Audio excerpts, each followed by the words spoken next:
lesson we will work on our intermediate course, Unit 3, and here Part 2, 3.2, faking it. Today in our goals are talk about work skills, talk about obligation, permission, and responsibility, vocabulary and reading, word skills. 1. Work with a partner, look at the 2 jobs in the photos and decide what skills apart from cooking skills are needed for each job. Pause the video and try to answer this question in a written form.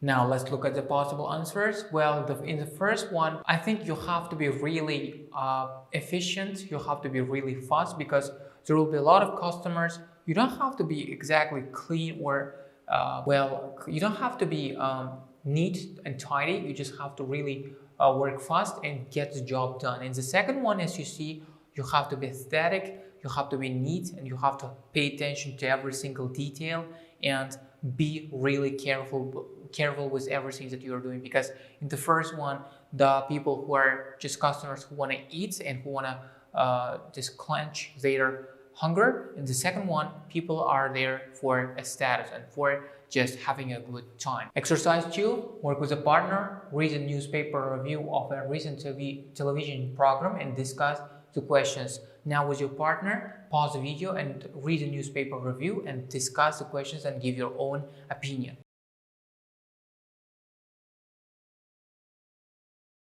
Now let's look at the suggested answers. 1. Did the participant succeed in his challenge? Yes. None of the judges knew Ed was a complete beginner. One of them offered him a job. 2. What difficulties did he face? He didn't know how long to cook vegetables for. He didn't like telling people what to do. He had to learn not to be nice to everyone all the time. He had to learn how to look more confident. Exercise 3. Would you enjoy learning to do something completely new in 4 weeks? Why not? Discuss with your partner. Pause the video and try to answer this question in a written form and suggest your reasons. Now let's look at the possible answers. I would definitely love to learn to do completely new things in a 4 weeks period of time, because I'm really obsessed with learning new things, acquiring new skills, and improving myself. Self-improvement is my hobby, and these are the reasons why I would like to do it, because it's just a challenge. And if you don't stress yourself, if you don't get into uncomfortable situations, it means that you're not growing. So you just have to put yourself in difficult situations always, constantly, so that you will feel alive. So being in a constant struggle means like you're alive and you just feel different. Exercise 4. Look at the list of skills below 1 to 13 and which skills are about this and that. Pause the video and try to do this exercise on your own in a written form.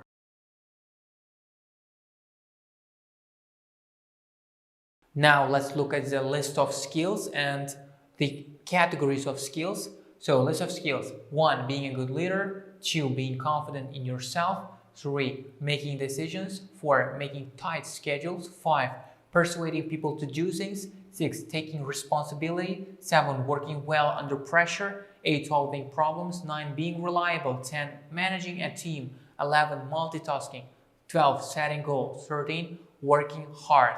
So here, which skills are about this? You have to find here the categories: working with other people, managing a limited time, using your intelligence, being a good boss, and being a good worker. Now here, some skills can be in more than one category. Now let's look at the answers. And here, working with other people, it's 1, 2, 5, 6, 9, 10, 12. Managing limited time, it's 4, 7, 11, 12. Using your intelligence, 3, 5, 8, 11. Being a good boss, 1, 2, 3, 5, 6, 7, 10, 12. Being a good worker is 7, 9, 11, and 13. Exercise 5. Work in small groups. Decide together which skills are needed for both jobs. Give reasons for your choices. Now, form groups and you just have to answer which skills needed to have for the job as you see, and give possible reasons for your choice.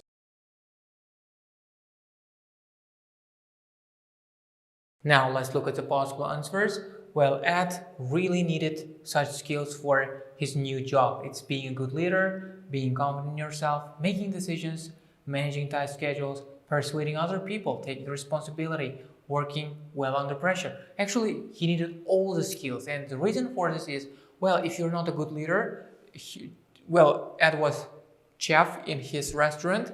You need to rule over people, you need to direct people, you need to manage them and distribute their responsibility. And in this situation, you need to be a good leader and making decisions, because if you make poor decisions, your whole restaurant is going to go down. A lot of people will be responsible for this, but you will be there because it's just your job, and it's your job to be a manager or a leader and rule people. Taking responsibility, because as you are a leader, you just have to take responsibility. Without it, you cannot work. Working well under pressure, because being a leader, having ability, having responsibility, having control over other people means a lot of pressure. And if you are not a person who can manage well in this kind of situations, you will not succeed. Grammar and speaking, obligation, permission, and possibilities. Exercise 6. Read the information in the grammar focus box. Look at the phrases 1 to 6 in the review on the page 28 and match them to rules A to F in the box. Pause the video and try to do this exercise on your own in a written form.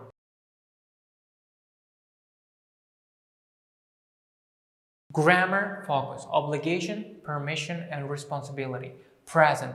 If something is necessary or obligatory, we use must when talking about the feelings and wishes of the speakers, and have to talk about obligations that come from someone or somewhere else. So here, when something is really necessary or something is obligatory to do, when you have to do this thing, we use must. When we talk about feelings, personal feelings of the person who is speaking, or have to talk about obligations outside, coming from someone or somewhere. For example, here you can say, I think you must finish your homework. It means I personally feel that you should do it, you should finish it. And if I say you have to do this task today, or this task, you have to finish this task today, it's not my opinion, or it's just I'm objectively stating that it is said by someone else, or something else, or somewhere else. If it's necessary or obligatory not to do something, we use must not, and don't have to, don't need to, if it's not necessary or obligatory. So as you see, there is a difference. If it's necessary, obligatory not to do something, it means you must not do something. If you do it, it will be wrong. You have to use must not. For example, you must not cross the road when it's red, when traffic light is red, or when it's not obligatory or necessary, when there's no need to do it, but if you do it, it's okay. You just use don't have to, don't need to. For example, you don't have to bring bread because I have it at home, or you don't need to buy me present. I don't like presents. It means that even if you buy it, it will be okay. But in the first part, if you buy it, it will be really wrong. And in this case, we use mustn't. For part situations, if something was necessary, obligatory, we use had to. As you see, in the past, we just use have to. In this past term, had to. For example, I had to finish my work. I had to finish reading this book. Or he also had to learn. In the review of the page 20, it's line 6 or 6th sentence. And we can't use must with this meaning in the past. As you see, we cannot use the modal verb must in the past. We just have to use had to everywhere. If something wasn't necessary, we use didn't have to, didn't need to. As you see, if there's no necessity to do something, if there is no obligation, if you don't do it, but if you do it, it's okay, we use don't have to or don't need to. In this case, we have answers, examples. He didn't have to do much more, it's first one, and he didn't need to, it's third one. And our personal example is here, you didn't need to finish your work today. You could keep it in a week, for example. Or you didn't need to do this exercise, it was optional. You didn't need to do this exercise, it was not important. And for permission and possibility, could, couldn't. Here you see, we use modal verb can in the past form, could, couldn't for permission and possibility. We use can, can't if something isn't or is allowed or possible. So for example, you can open the door, you can't go home now. Past if something wasn't or was allowed or possible, we use could, couldn't. And in example here, he couldn't be a head chef, or he couldn't say please. Examples are, you could finish your work yesterday, or you could go home earlier yesterday. You couldn't leave this work undone. You couldn't finish your work so late. Exercise 7a. Complete the text which compares Ed's old job with his new one, using verbs from the grammar focus box. Sometimes more than one answer is possible. Now pause the video and complete the article here, complete the piece of writing, filling the gap from grammar focus box, and then here you can see that you can use more than one answer in this possible parts gaps. Pause the video and try to do this exercise on your own.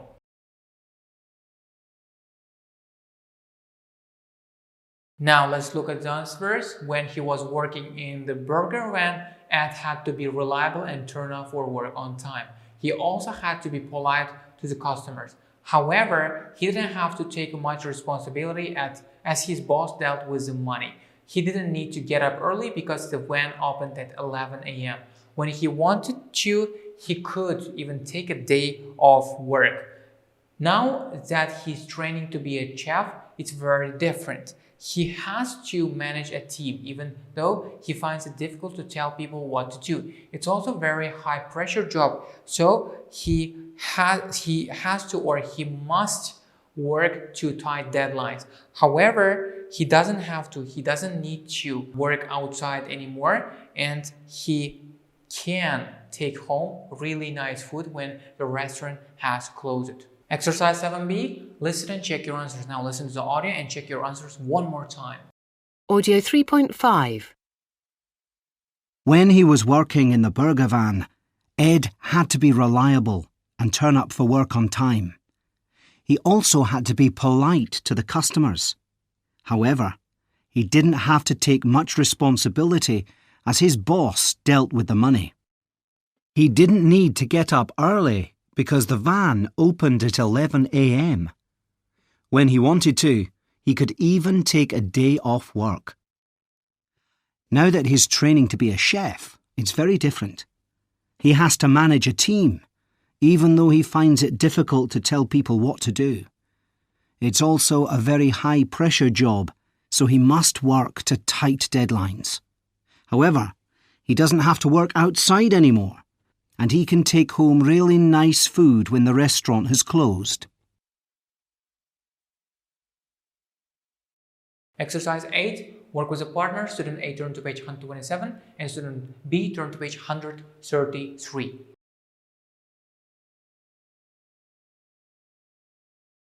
Exercise 9a. Make a list of 6 work skills you feel you possess. Now pause the video and try to write these skills that you possess on your notebook. Exercise 9b. How did you acquire these skills? And here you're given an example. And the example is, I'm good at working in a team. I used to be captain of the football team. I had to take responsibility for choosing the right players. I could, and others. And here, make similar notes about each of the skills that you chose. Pause the video and try to do this exercise in a written form.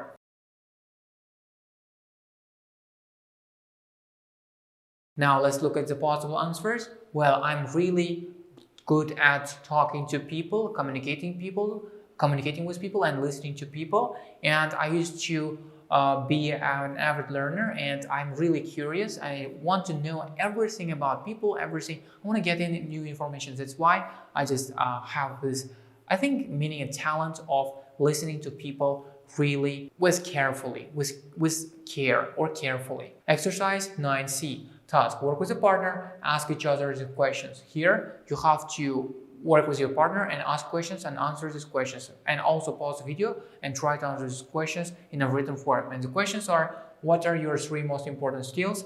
What these positive things would your last boss, team, colleagues, friends say about you? Pause the video and try to do the exercise on your own. And here, give full and convincing answers with reasons and examples.